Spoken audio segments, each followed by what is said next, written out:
Peter scandalized the Gentiles, hurt their feelings, made them feel like second-class citizens because he publicly pulled away from them when these Jews, these hypocrites, these false Christians showed up.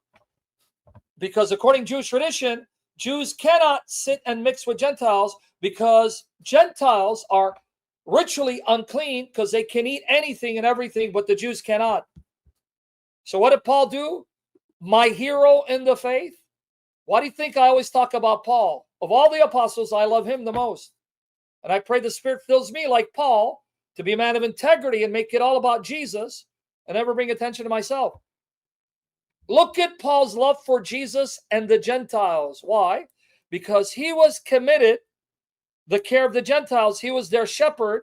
When Peter pulled away from the Gentiles, Paul came and rebuked him in front of them and put him in his place.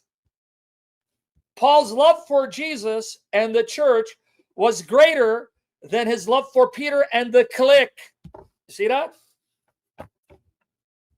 Why do you think he's my hero? So when you say, can I disagree, dislike a pope?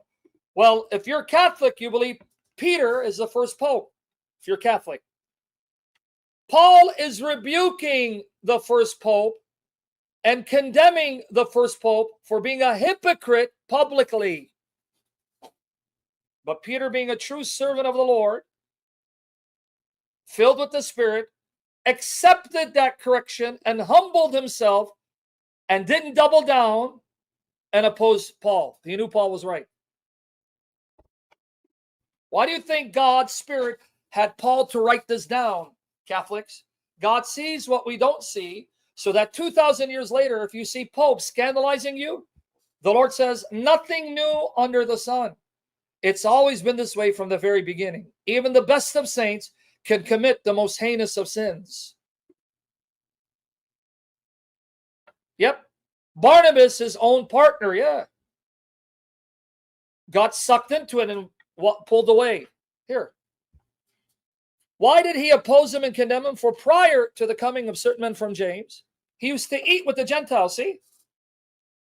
But when they came, who? The Jews that came from James, meaning Jerusalem. When it says from James, don't misunderstand this. He's not saying they were sent by James, meaning they came from Jerusalem, from the churches there, of which James presides. You understand what the point? How do I know that's what Paul means? Because Paul already told you, James agrees with Paul on the gospel and agrees that Paul is committed to preach the gospel to the Gentiles and agrees that Gentiles do not need to get circumcised. And that's found in Acts 15 and Acts 21, where James again presides. Okay? You know how many times I mentioned this, Maria? It's not the first time. You get tired after a while. All right? So why did he pull away? Because these men from James used to eat with the Gentiles, but when he came, so when he used to eat with them, because he knew there is no sin in sitting with Gentiles, no matter what they eat. They can have sausage pizza, you eat eggs. No bacon. But they came and he's like, oop, sorry guys, sorry boys, I can't sit with you anymore. Why, Peter? We look to you, we love you. You think you're hurt, you Catholic yet. Imagine how much they were hurt. Their hero, Peter, whom they knew was a disciple, eyewitness of Jesus, a miracle worker, sitting with them, loving on them, saying, I can't do it anymore. Imagine how he crushed their hearts and spirit and scandalized them. And you think you're scandalized? You're scandalized at the Pope. Imagine Peter doing something to break your heart. Peter, why you ain't sitting with me anymore? I can't do it. Why? I thought there is no Jew or Gentile in Christ. We're one. Didn't you preach that? Didn't Paul preach that? All this time you sat with us, sang with us, prayed with us, laughed with us, cried with us. Now we're not good enough anymore? So what happens? And the rest of the Jews joined him in his hypocrisy. He just called Peter a hypocrite. With the result that even Barnabas, my partner, was carried away by their hypocrisy. They all compromised. But when I saw that they were not straightforward about the truth of the gospel, I said to Cephas before everyone, if you being a Jew live like the Gentiles, not like the Jews, how is it that you compel the Gentiles to live like Jews? So he called them out. Wait, Peter. You're living like a Gentile. What do you mean? You sat with Gentiles. You ate at the same table. You went to their homes because you know in Christ there is no Jew, no Gentile. In Christ, everyone is clean. No one's unclean.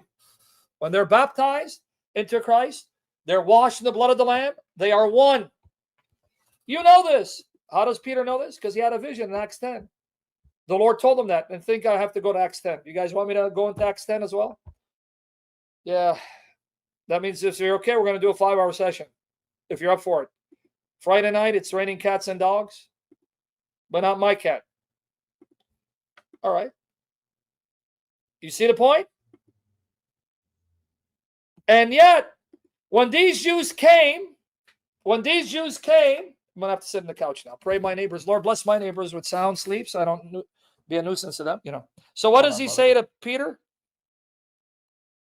What does he say to Peter? If you being a Jew, live like the Gentiles and not like the Jews, how is it that you compel the Gentiles to live like Jews? Hey, Peter, fess up. Before the Jews came, you were sitting with the Gentiles. All of a sudden, now you're acting like holier than thou. And besides, we know what the gospel is here. We are Jews by nature and not sinners from among the Gentiles. In other words, what he's saying is, this is what we've been taught. This is the stereotype, right? We Jews are better, but the Gentiles are sinners. Boy, don't you feel that this is actually the same message being shoved down our throats today by Christian Zionists and Zionists? That somehow the Jews are privileged, more so than us, and that we owe them. So that's why we have to pay them $3 billion annually, and that's why the Jews think they can do what they do. When I say Jews, be careful. Not all Jews, like not all Muslims. I'm talking about Netanyahu and the powers that be, the Zionists behind the scenes, who went against, right, their mandate. Did you know they were not supposed to have nuclear weapons? And they went ahead and got nuclear weapons anyway because they don't give a damn what anyone says? Did you know that? You don't know John. He was a friend of mine. You guys are aware of this, right? They don't care. Did you know that Netanyahu, there are now receipts saying that he was going around in Israel and Hebrew saying that I control Trump?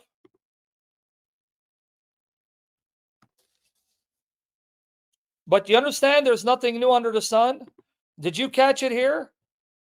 We are Jews by nature, not sinners from among Gentiles. You see why I love Paul?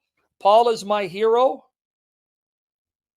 Paul, a Jew, because he loves Jesus Christ more than his nationality, ethnicity, he's now mocking Peter, saying, oh yeah, oh, because we're Jews, right? But they're sinners. You understand?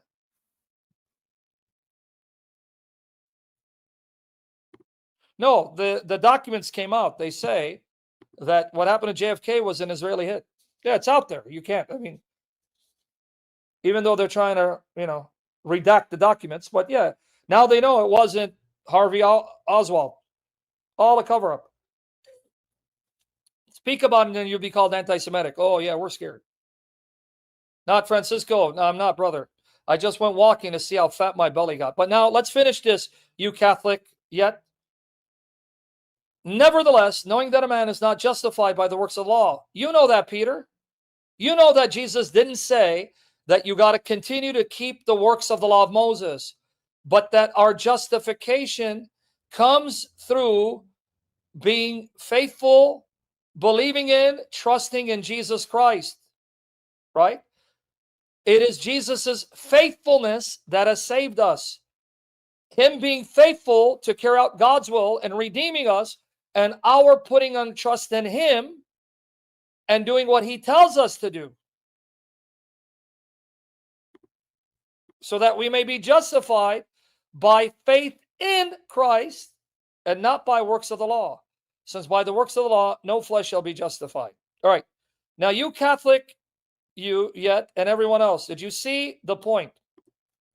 Peter, the prince of the apostles. And for the Catholics, the first pope. After our Lord went to heaven, after being filled with the Holy Spirit, after spending years converting thousands, building churches, still fears peer pressure, caves in to peer pressure, Jewish peer pressure, because there were certain Jews who kept insisting, you got to keep the law of Moses, even if you're a Gentile. He knew they were wrong. He knew that Gentiles didn't need to. He would sit with Gentiles knowing that they are clean and washed just like him. But when the Jews came, out of fear of backlash and peer pressure, he pulled away, breaking the hearts of the Gentiles, making them feel inferior. And Paul, their hero, rebuked them and shamed them publicly.